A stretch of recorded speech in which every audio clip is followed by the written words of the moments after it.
Hi guys, hi everyone. So before starting our seminar, short question for everyone. Uh, have anyone been to Israel? Not me. Okay, no.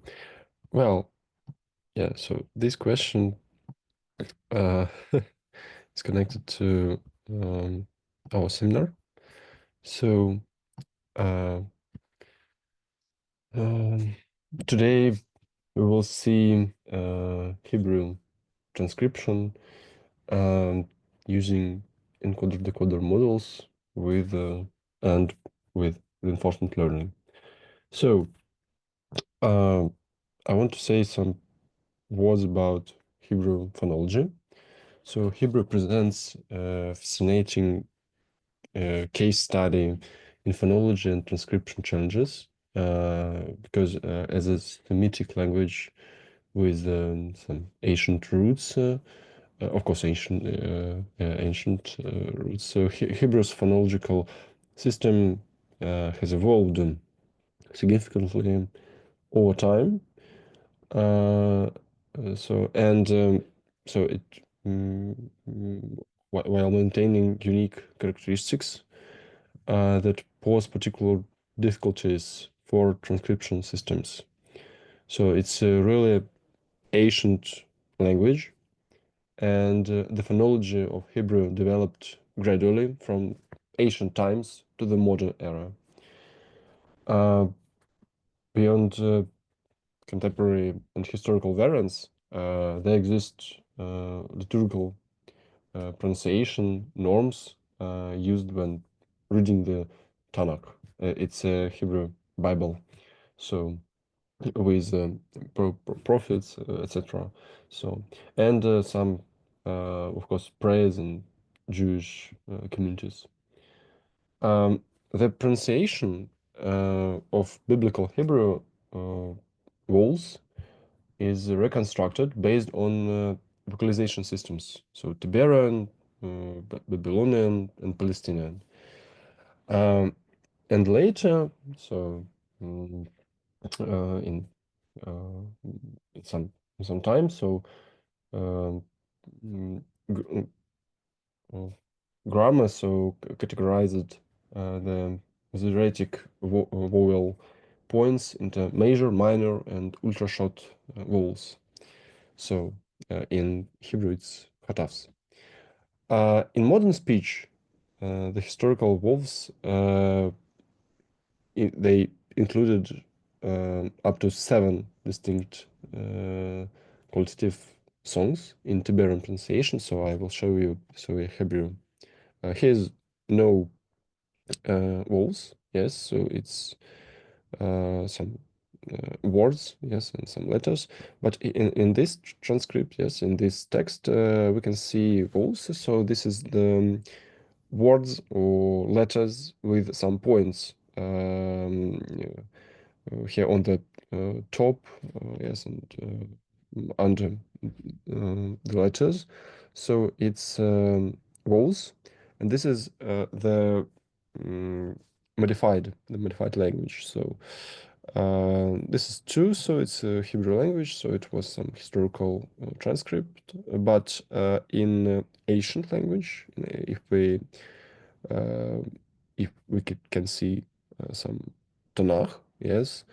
Um, uh, no, here it is two, so some rules.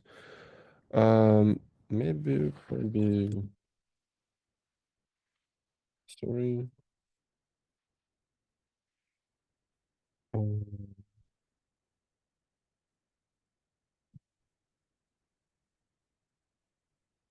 mm, Something like this. Uh, so here we can see some points. There can be, but I think it's not there, so it's like separate the text, something like this. Yes, and this is why Hebrew is one of the hardest languages for understanding, for transcription, for translating. So, and but of course now this in modern speech, so these vowels, all of them have merged into the simple system of just 5 phonemes. So these complex phonological history and contemporary simplification some creates particular challenges for transcription systems, especially when we converting Hebrew words to English representation. So it's like grapheme to phoneme. And this was the starting word, so with some pitch. Yes. So in this seminar, we will tackle the problem of transcribing Hebrew words into English, known as grapheme to phoneme conversion. So yes, this one. And our goal is to develop a system that can accurately convert word, yes, some sequence of letters in Hebrew, yes, and to translation, sequence of letters in English transcription. Unlike standard approaches in deep learning, so maybe in attention and transformers, that focus solely on maximizing the likelihood of correct translations, we will implement a more sophisticated solution that combines supervised learning with some reinforcement learning. This hybrid approach will teach our model to translate with as few errors as possible, not just to predict probable outputs. So here it is. Here so we can download some translations. Yes. So one of the most notable properties of Hebrew that makes this task challenging is that it's primarily some ancient language and consonantal. The written form generally doesn't include vowels, while diacritics. So this is these letters, yes, with points. So and so they can represent vowels above consonants, and these are rarely used in everyday writing. So this means some Hebrew characters may correspond to multiple English letters in transcription. Some other Hebrew characters may have no direct representation in the English output.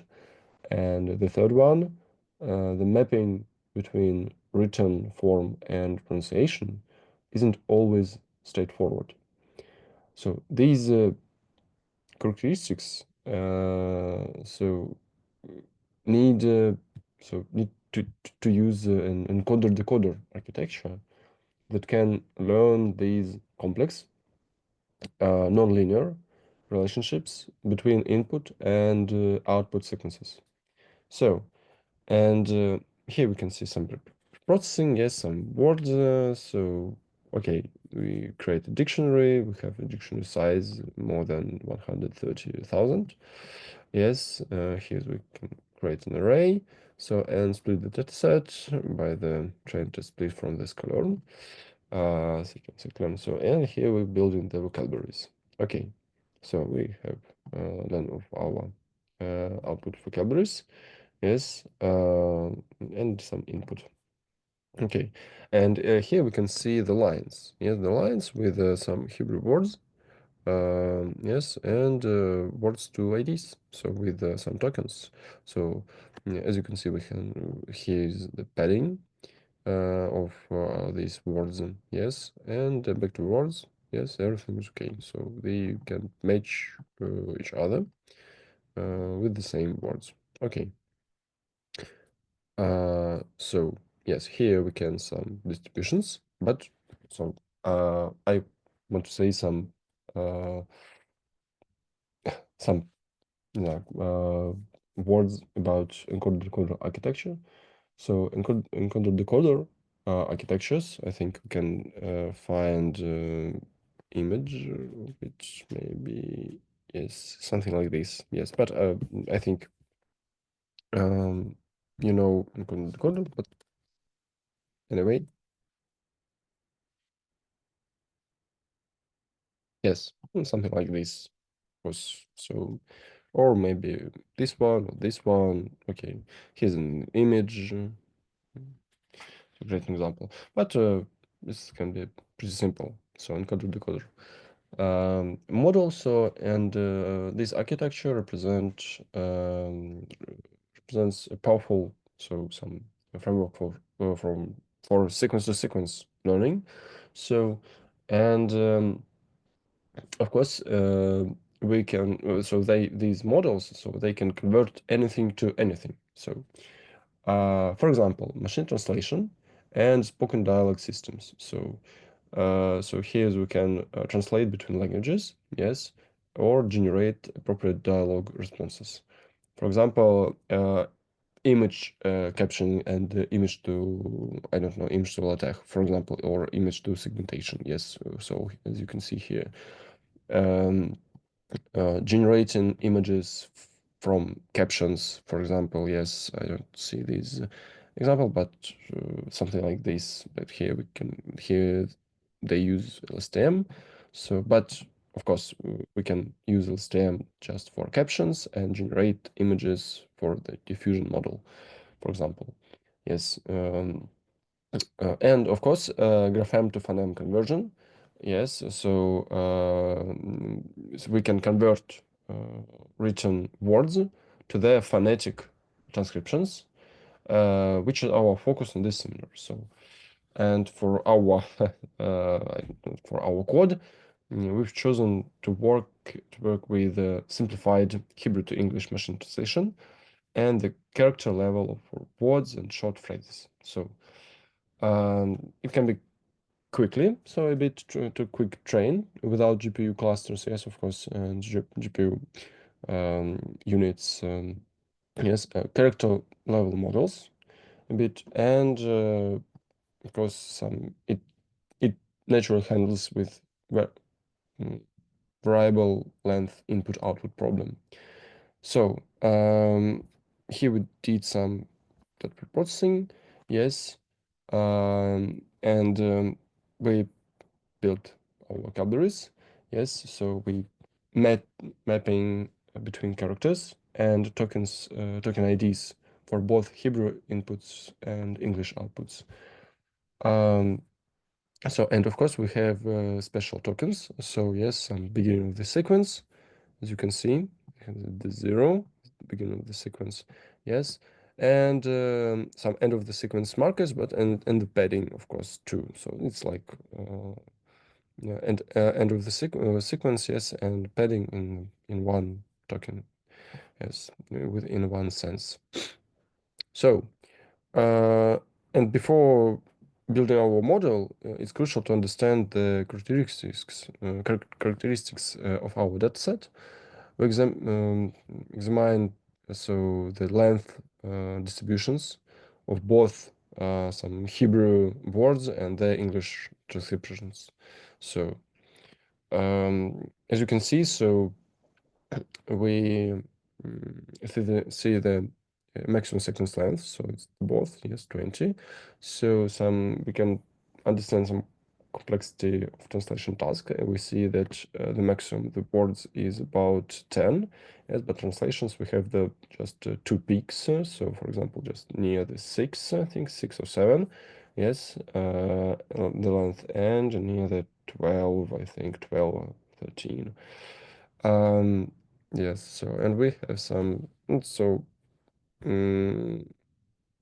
some animals. So here we don't have some 14 and 8 length in words.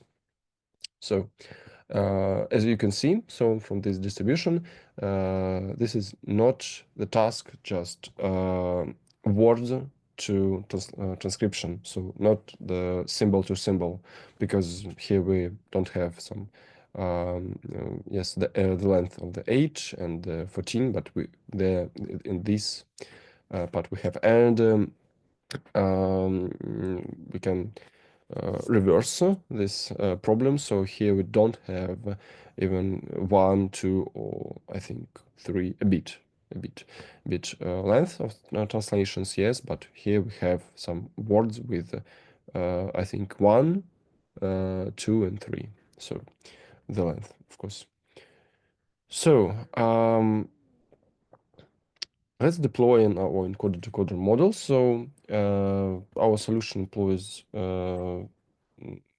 this architecture with two main components. So the encoder, of course, it process the Hebrew word character by character, typically implemented as a recurrent neural network. It can be, yes, usually just the outputs fixed dimensional code vector that represents the input. So, and this vector is usually a function for the encoder's final hidden state.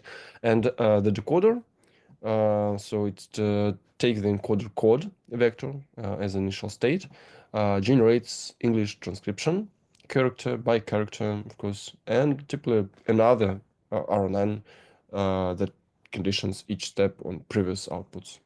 So, of course, it can may include attention mechanisms to focus on relevant parts of the input, but I think in attention mechanism, it's great to take some other models, like something in some like BERT or Roberto, I think something like this one. So we have our some two methods. Yes, first is model. So it takes symbolic int 32 matrices of Hebrew words and their English translations, and it computes log probabilities of all possible English characters given prefixes and Hebrew word. So model translate. This method, so it takes symbolic int 32 matrix of Hebrew words, produces output tokens sampled from the model, outputs log probabilities for all possible tokens at each timestamp. And can operate in greedy deterministic or sampling probability mode. So I ran the code in advance of seminar. So because the training process is really slow and it needs a lot of time. So here you can see some symbolic translate and a symbolic score. Here we have our sample and translations, and here we can see our log probabilities at each step. So as you can see, we have some below 0, some values. So I think it's initial type. So and this is the answer from the model. So but with untrained input, of course. So so it's looks like that. Okay, here we have some functions. Translate function, yes, our this translate function serves as our, I think, some main interface with the trained model. So it translates a list of input lines using the trained model. Yes, and have some parameters of the max output length. Yes, which allowed output length. I think it's obviously. Okay, so you can see some dummy translations. Yes, based on our some indices, yes, just of the model translate. So this is of course something strange, yes, because we didn't train the model, and here we want to make some evaluation metrics, yes, and one of them is scoring function. So, but traditional log likelihood proves a poor estimator of model performance because predicting zero probability for one correct translation shouldn't invalidate the model. The second point, so the model might learn just one correct translation when multiple exist. And the third one, what truly matters is the actual translation quality is in practice. So, this is why we will use some minimal Levenstein distance. Yes.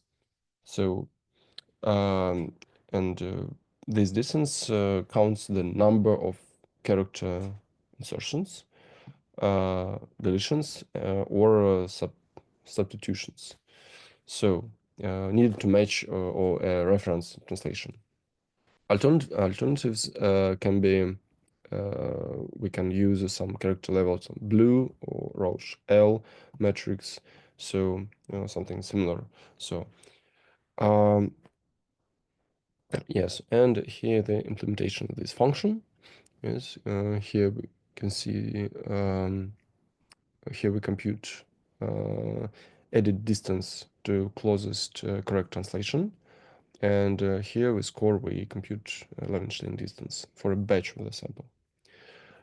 Okay, so this is the test. You can see this one, so everything works. It's great. So, and of course, we begin with a standard supervised training by maximizing log likelihood or minimizing cross entropy. Yes, so it's the simple batch function. I think it works, but we can see that everything is okay. Yes. So we have some words in English, like a target of the source of the Hebrew language.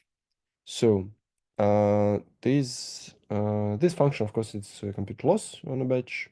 Yes, we have some input sequences, reference answers. So here we got our log probabilities sequence. We compute our cross entropy. Yes, and okay, so we have our mask by reference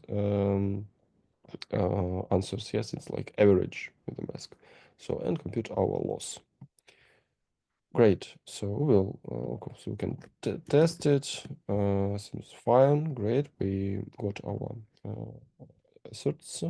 Yes, and of course during training, want to monitor, validate some training loss. Yes, of course it should decrease, and validation score distribution.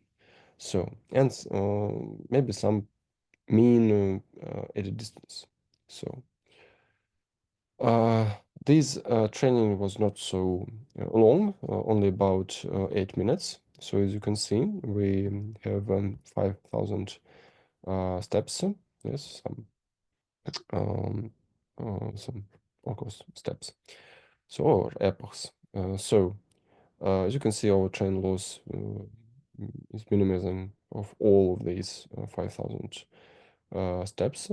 We have some strange relation score distribution, but it's okay. We will see. And relation score is decreased too.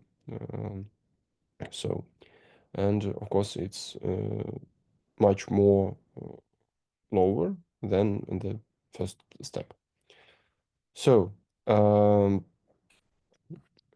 but of course, it doesn't. Um, we can debug something, but the result is not really good. So because as you can see, we got some strange English words from the Hebrew. I think here we can see something maybe from a sentence with some definition, maybe because we have some punctuation, but in the output we just hinge bridge. Okay, so here some words I don't know, so some haraba, maybe something in religion, I don't know. So okay, so it doesn't work great, yes, and our test supervised test score is only 7, so 6.9 a bit, yes. So, and this is why we want to improve our solution. So, and to improve these, to increase translation quality, we implement self-critical sequence training. So you can see the article here. Oh, yes, we want to go here on arXiv. So self-critical sequence training for image captioning. Yes, here's the very interesting paper. I really advise you to see, to read, just doing a short read, maybe briefly. So as you can see, so we have some metrics. They discuss some blue, rouge, yes, meteor, and two other metrics. Yes, here we have some deep CNN models, yes, or here LSTM model, yes, with input gate, forward gate, output gate. Maybe you can remember this information from the previous semester, yes. So, but and attention model. So we discussed some attention at that time in I think in 2017. Yes, this is what the first. This was the year when um, the so scientists, they provide from the Google, if I didn't, if I don't mistake, so they provide a transformer model, yes, based on the attention, but attention scores, we got some information about it from 2016. So this was some not self-attention, it was like attention layers. So and this was the algorithm, yes, reinforcement learning. Sequence generation isn't just an real problem. So, and policy gradient with reinforce. And here we can see some formulas and reinforcement baseline. Yes, so um, they just want to make a policy gradient method with some special baseline. Yes, so as you can see, this is something like this. Yes. Uh, mm, so yes, and we have some reward. Yes, is a negative Levenstein. It can be some in our implementation. It can be a negative Levenstein distance. Yes, and baseline is the score of greedy translation, which we did. So if we implement this approach, yes, so this is experiments, so we can see some model, and here our metrics. As you can see, so metrics is pretty higher than others. So with the mixer, this is the equal metrics, yes, but other ways it's much higher. So yes, let's move back to our seminar, so into our model. So yes, as I said, so in this formula, yes, which we which we read in this article, so we want to define reward as a negative Levenstein distance. And negative, I think you got why, because if we minimize Levenstein distance, we maximize the reward. So I think it's pretty simple. Um, And baseline model, yes, it's the score of greedy translation, which we did. So this approach uses the model's own greedy output baseline, yes, something like this, decoder, greedy baseline, yes, updates some parameters to increase probability of better than baseline translations and decrease probability of worse than baseline translation. So, and some key debugging indicators. So we want to make some entropy. Yes, shouldn't reach 0. Of course, we need to regularize, make regularization. So gradient clipping maybe and oscillations. So, and of course, we can develop based on this approach. Yes, we can develop a robust Hebrew to English transcription system that handles the language's unique characteristics while maximizing translation quality. So here's the function of computing the reward.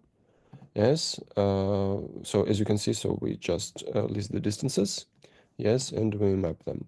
So that's all, and then we return the negative Lensstein distance. So here we compute some pseudo loss for policy gradient on the batch. Yes, we use our some sample translations, use model, yes, for symbolic and greedy. Then we compute rewards and advantage. Yes, so this is here's the advantage. Yes, some reward minus baseline. Yes, and compute our log, some log probabilities, our loss function. Yes, so and then we create a policy gradient. That's all. Here was some assertion of the dimension of policy gradient, and then we use our mask and loss. So, and of course, entropy.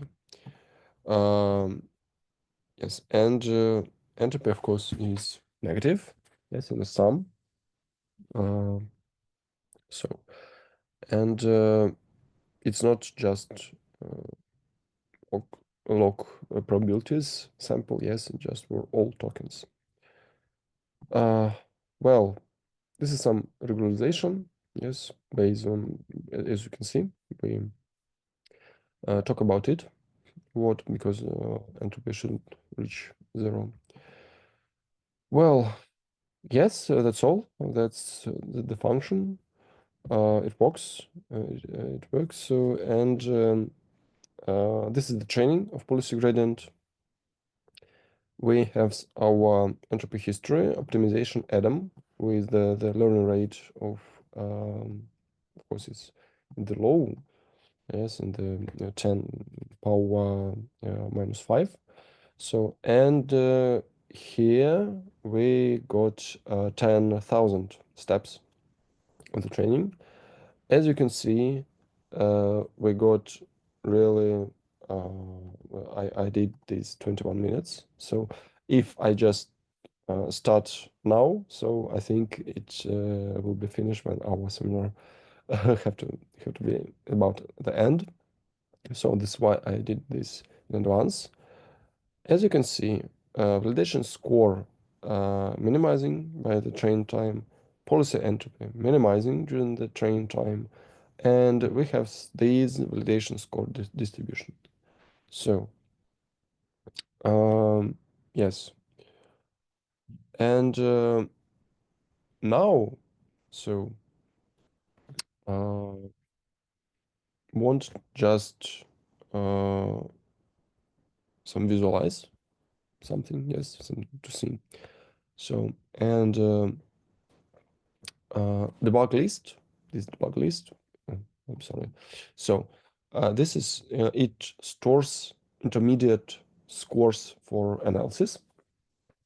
As you can see, we just initialize it here. And yes, here. We just append some current scores in it in each step. So here is a periodic evaluation and visualization. So I think it's okay.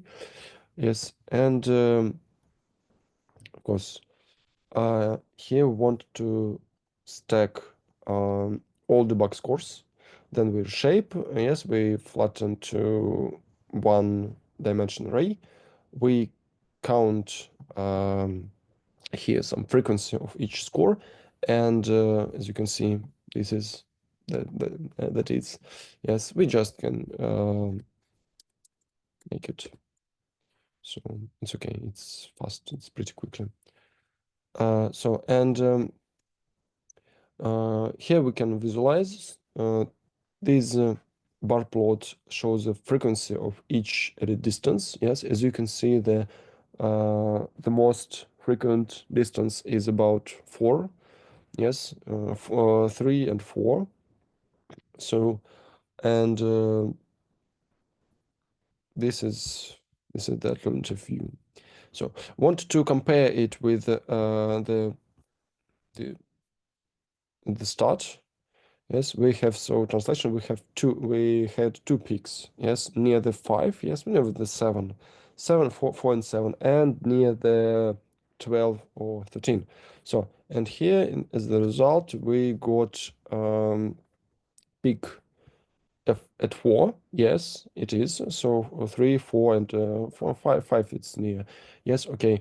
This one peak, and as you can see, we don't have this the same peak as the previous one image, but we have some small, very small increases. Yes, just in 9 length of them translations. So this is can show us so that maybe our model not so great, but of course it's better than it was just baseline solution. So of course this is some ML engineers.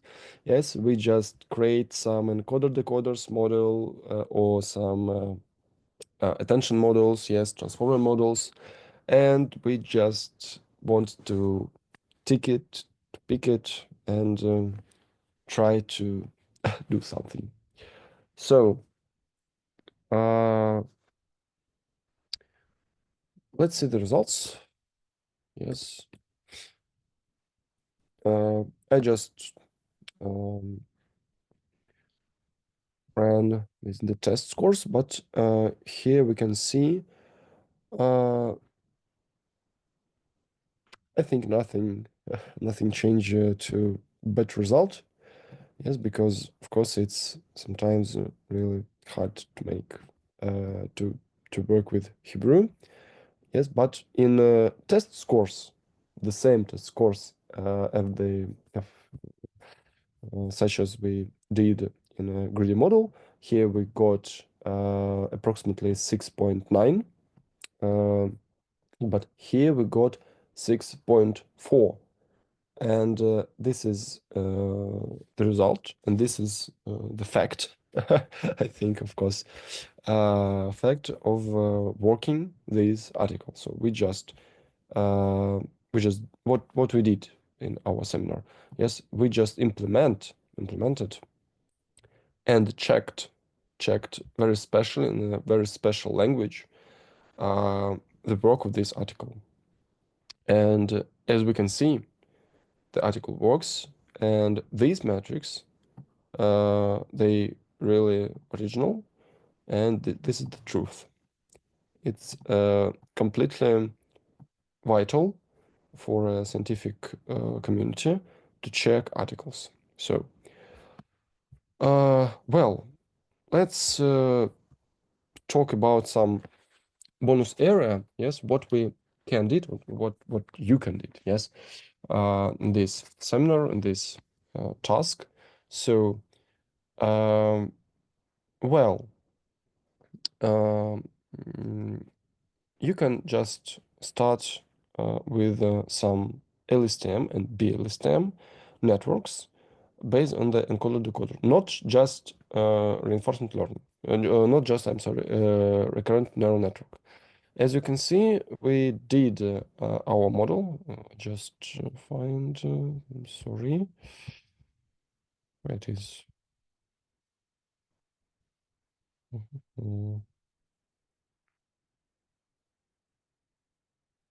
Mm, I forgot.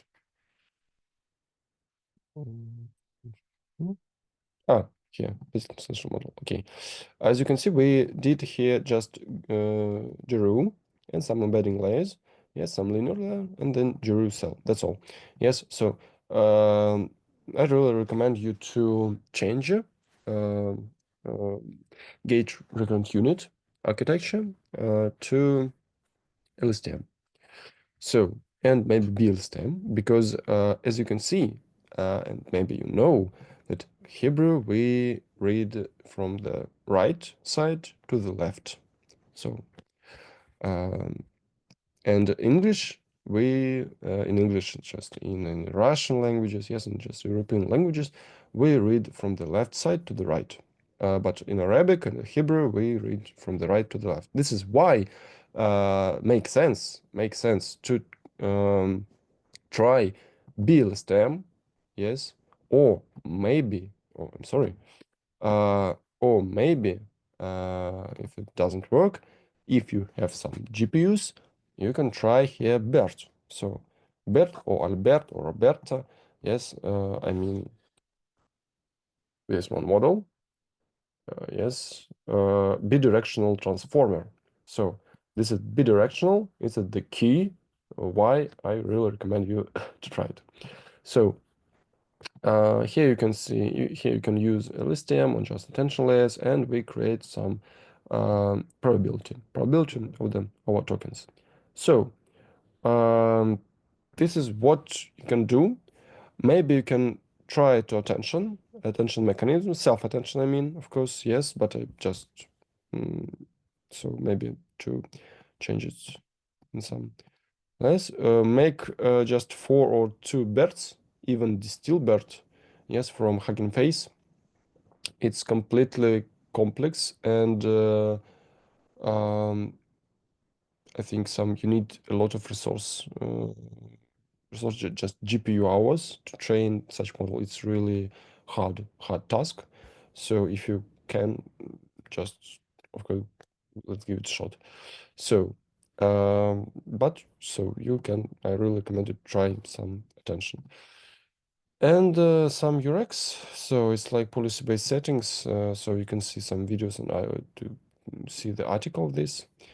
So this is what we can do to improve this model, this our baseline model. So this is all for today. This is what I want to say you. Uh, just in case, I can show you how it training. So just to make our training process from the start point.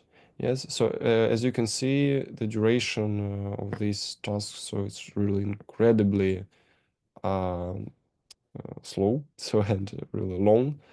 Um, this is why I did all of these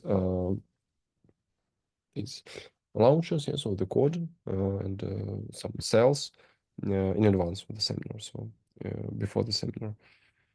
Uh, if uh, if I did it at the seminar, so just this one, yes. Oh, no, I'm sorry. So it's the test.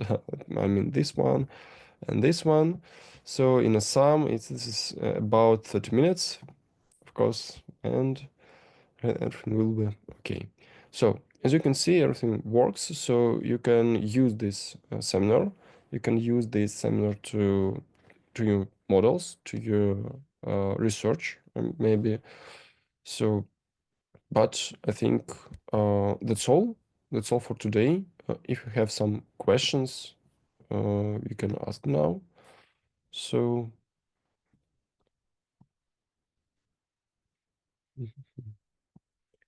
if you don't have some questions, so I really appreciate for visiting this seminar.